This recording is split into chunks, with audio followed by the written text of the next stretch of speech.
Aici e Radio Novi Sad, sub semnul dialogului.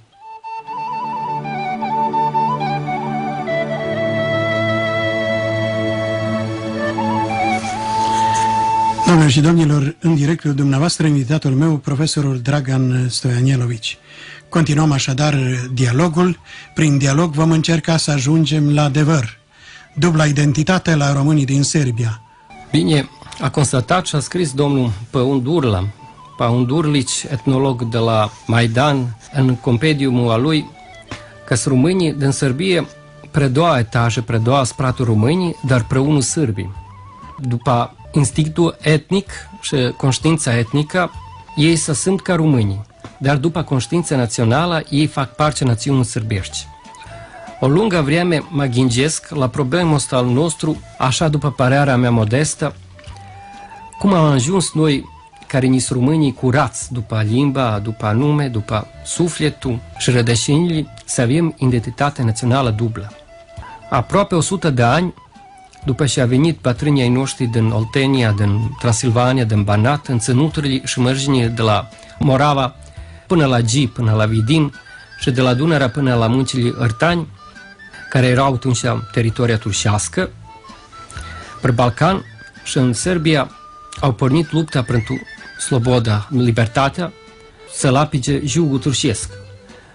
După ce s-a slobozit de turci, țările din peninsula balcanică și-a tras granițele. Așa Dunărea a rămas granița către țara românească, țara mama noastră, și regii și chinezuri, principii, care erau în fruntea țărilor, a ținut cu elita intelectuală, care era atunci naționalistă și liberală, limba, crederea și școala, învățământul, erau a mai importante, mai važne instrumente de să se facă naționalitatea și o identitate națională. Țările de pe peninsula balcanică, după ce s-a slobozit de turci, a pornit să lucre la standardizarea limbii, că să facă limba literară, să facă književni jezik, că să poată să-și învață și să-și educă neamul. În vremea veacului al 19-lea și al 20-lea, naționalismul a crescut ca aluvatul plin de olațel pus la căldură. Cu ideea naționalismului a fost cuprinsă și armata, și biserica, și școala, adică învățământul. Toate trei instituții erau instrumenturi în mâinile naționalismului cu un scop, cu un țel, să lărgească politica națională. Țările din Valea de sud de Dunărea s-a făcut după un model prusac, adică o țară, o credere, un neam, un popor, aia e modelul asimilator. Școala și învățământ, în loc să învață copii, să le educă, în țările din Balcan, școala și învățământ a avut o sarcină mare, un zadatak mare, ca să fie instrument în mâinile naționalismului și politice asimilatoare. Așa a fost și în Bulgaria, și în Grecia, și în Albania, și în Serbia.